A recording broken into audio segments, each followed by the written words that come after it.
Hey there, morning, and happy Friday to you. First of all, I just want to say Facebook has done it again. I didn't go to bed until 3:30 this morning, and actually it was almost 4 o'clock. And I saw that Facebook app needed updating, and I'm thinking, oh God, please, please, please, let it be live on my page, let it be live on my page.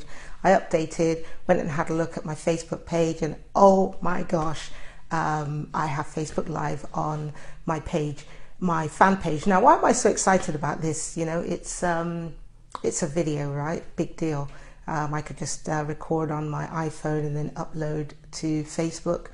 Well, I've been doing videos since about 2008, on and off. And let me tell you, the struggles that I went through to put a video up on Facebook sorry, not a video up on Facebook. I wasn't even on Facebook back then, but just to do a video for YouTube back then was, I won't even go through the tech, right? And I am a big tech head. But it's hard work, you know, and the fact that I can, okay, got to do a couple of bits and pieces, right, with regards to setting up the phone and the environment, etc., etc. But I don't have a huge amount to do in order just to go live. Just press that button and go live. And so I'm really excited this morning because this is my platform, right? Video is my platform. I don't say I enjoy doing it. Everybody keeps telling me, Trish, you ought to do more of it because, you know, your presence and you're good at it, etc., etc. And I think too much. Right, but why am I coming to you today and talking to you about live video as well?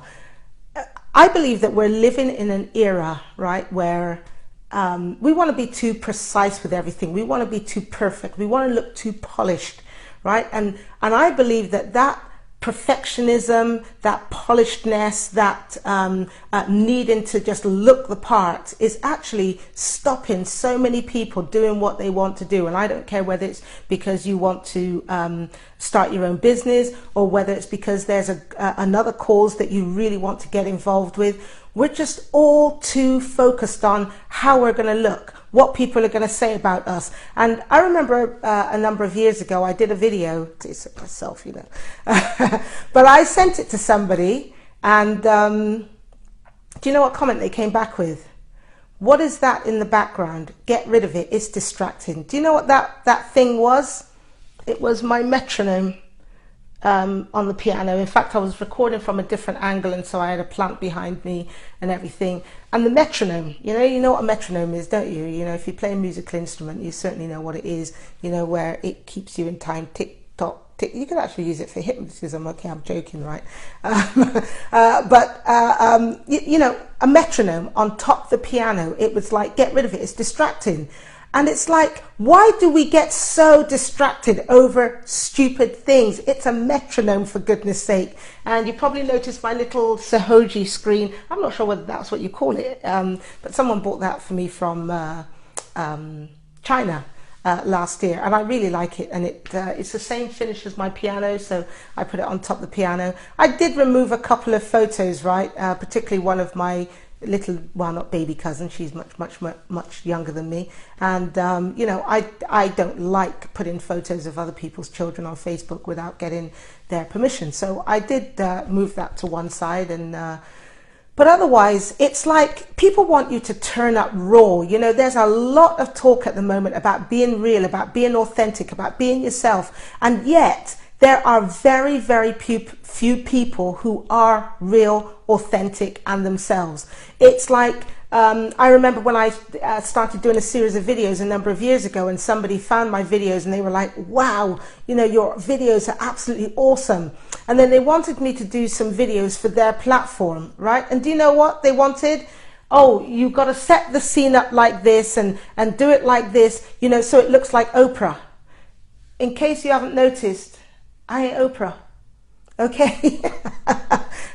I wish I had her looks, you know, but I'm joking. I'm very happy with who I am. But, you know, I'm not Oprah. And, you know, if Oprah were watching this, Oprah would say, I know she would, good for you, Trish. for deciding to be you. And I can imagine Paul the Apostle, right? I went to Turkey a good number of years ago. I can't remember how long ago now. And we went to Ephesus. And is it the, what's the theatre called? Is it the amphitheatre? Or am I muddling it up with something else? Whatever it's called, right? I'm live and if I've got it wrong, you know, don't shoot me down in flames. But anyway, it's just a big, massive outdoor arena which happens to have absolutely amazing acoustics. And I can just imagine Paul just having a burning message, right? And just getting in the middle there and talking to people and people being captivated and going home because he has a great message. But no, in this day and age, we have to have all the lights. We have to have the perfect sound. We have to have all the glitz and everything else. And I'm not saying that we ought to show up just, you know, looking like anything. But you know what? If that's the way that you are, show up the way you are. You know, if you're the kind of person who puts your hat on backwards, turn up with your hat on backwards. You know, if you're the one that has, you know, your hair all in order like Shalene Johnson and, you know, you just look so glam, then turn up glam, you know, because that's who you are. I'm a little bit more rugged, right? And if I try to look like Shalene Johnson, I'm going to look like a total idiot. I would. I don't know if the blonde hair would suit me, right? But you've got to be you. And the biggest reason that I love live is because it strips away all of this perfectionism. It strips away the, oh, I've got to have the perfect background. I've got to have the right colors on. I mean, right now I've got black on black, right? And you can probably even see the reflection in the piano. But, you know, quite frankly, my husband has had an operation over a week ago and he's not feeling too good. And it was the only shirt or top that I had that I could just grab without disturbing him too much. And so I was like, okay, you know, somebody else would say, oh, you know, you should have worn a different shirt because you've got a black background. Who cares, right? Who cares? The message is more important than the messenger. But our problem is we put the messenger in front of the message and we're focusing on the messenger instead of the message that we have to deliver. And you know, I love Facebook, right? I don't actually, that's not true.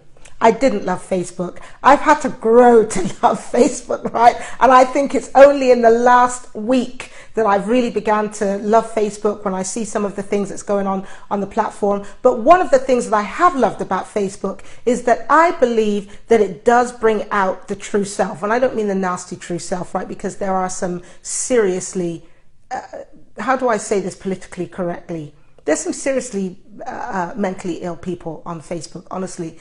But I look at people like my niece, this morning wrote a message to her brother. It's his birthday today. And I read some of her messages and this particular niece, I better not mention her name, she'll say, oh, Auntie Pat, you mentioned my name on Facebook. But she doesn't, you can't get a word out of her sometimes, right? But I am telling you, when she gets on Facebook and she puts her heart into what she is saying, you've almost got tears in your eyes because you think, my gosh, this little girl is deep. You know, she might not say a lot. And then, you know, somebody else would look at it, and I did notice a couple of spelling mistakes this morning. Sorry, G. I didn't say your name, I said G. And somebody else would be all over that, you know, oh my gosh, you know, these kids, they can't spell, blah, blah, blah. You know, sometimes when you're in a hurry, even I make the mistakes, right? But I'm telling you, if you see me writing your, as in it belongs to you, and write it Y-O-U-R, it is a genuine mistake, right? But still, we've got to stop getting on top of people because their spelling and their grammar isn't as perfect as ours, because live and social media is a platform that enables people to get their voice out there. And the important thing is getting your voice out there. And let me share something else with you that you may not know. Did you know that Shakespeare's English was not perfect English? Do you know that his grammar was kind of a bit all over the place? Yes, Shakespeare, you know, the one that we study when we're at school. I'm thinking of something from Shakespeare, Hamlet. That's really bad. I've forgotten. I was going to say something about Horatio then. I've forgotten. Don't worry about it, right? But, you know, Shakespeare, who we learned at school, who we really consider as a phenomenal,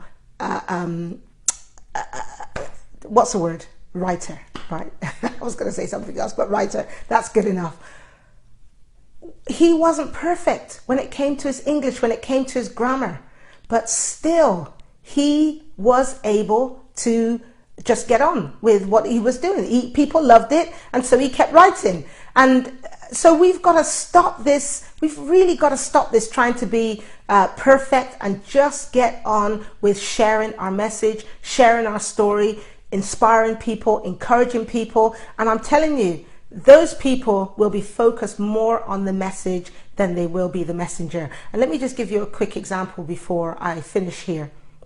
I think it was back in 2004, I went to the big seminar in the US, and there was a guy there called John Reese. And John Reese was going to give a mini presentation about his traffic secrets, and everybody was looking forward to it. I didn't know who this guy was until I arrived there, but invariably people had purchased his course and they were really, really excited about John Reese coming and sharing with them. So they kept saying to John, I'm really looking forward to your presentation tomorrow. I'm really looking forward to your presentation tomorrow. And John was thinking, I'm not really doing a presentation. I'm just going to tell you a little bit about traffic secrets. But where everybody just kept saying to him, looking forward to your presentation, he left his buddies at, I don't know, around midnight or whatever. And he stayed up until 5 o'clock in the morning, early hours of the morning anyway, right? Creating a PowerPoint presentation just so that he didn't disappoint people. When John got up on the platform, John was so shy. John couldn't hold the microphone. He had clearly not been to some of the presentation trainings that his cohorts had been to, and he was kind of holding the mic quite lame, and it wasn't near his mouth, and John was kind of, his head was down a lot of the time, and he stuttered when he spoke. But I'm telling you what, he had it wasn't a standing ovation, but people were absolutely clapping him when he'd done. And even people were in between his talk, people were saying, I've purchased your course and it is fantastic. And, telling everybody else, you've got to go and purchase John's course because it is really, really phenomenal. Guess what? Nobody was looking at the fact that John couldn't hold the microphone, that John wasn't a seasoned speaker, that John couldn't even control the PowerPoint properly, right? He couldn't even control the PowerPoint properly, but yet he was absolutely great in terms of delivering his message. And so if we put the message in front of the messenger, I am telling you, we will be so much more confident to do what we are supposed to do. Okay, this morning I did kind of, as I said, I put necklace on. I don't normally wear jewelry apart from my watch and my wedding rings, right? This is kind of the extent of it, apart from if I'm really going out. And I did even put some little lippy on, before I started. But otherwise, I just thought, you know what, Trish, just be you, just show up raw. And that's what I want for you. Just show up raw, just be you, because people love you. Nobody wants someone who wears a mask all the time. And it's tiring for you wearing the mask all the time as well. So anyway, I'm going on too much now, and I've only had 2.5 hours sleep. So guess where I'm going now? I'm going back to bed. I am going back to bed. So I've done all of this, showered and titivated myself and everything, just so that I could talk to you and go back to bed. So anyway, I'm a bit tired. I'm a bit tired, but you go for it. You go for it. Now that Facebook is live, and whether you're watching this on my fan page or whether you're watching this on your personal profile, do something great with video if you are happy to get on video, right? If you're happy to get on video, do something great with it. Inspire people, encourage people, share with people what you're doing. If you're a school kid and you're learning something new in school, share it with them. I used to do my Speak to Trish podcast, and I'm going back to that. And Elodie used to come on with me on a Friday, and we call it Funspirational Friday. And invariably, she'd talk about something inspiring that she'd learned when she was at school. I mean, personally, I loved it. So anyway, I've really said enough, and I really need to go. I'm going to sign off now. Great to be here on my Facebook fan page, sharing from my heart with you. As you can tell, I'm passionate about this subject, right? So more will be coming anyway. You have a great day now. Happy Friday to you all. Ciao, ciao.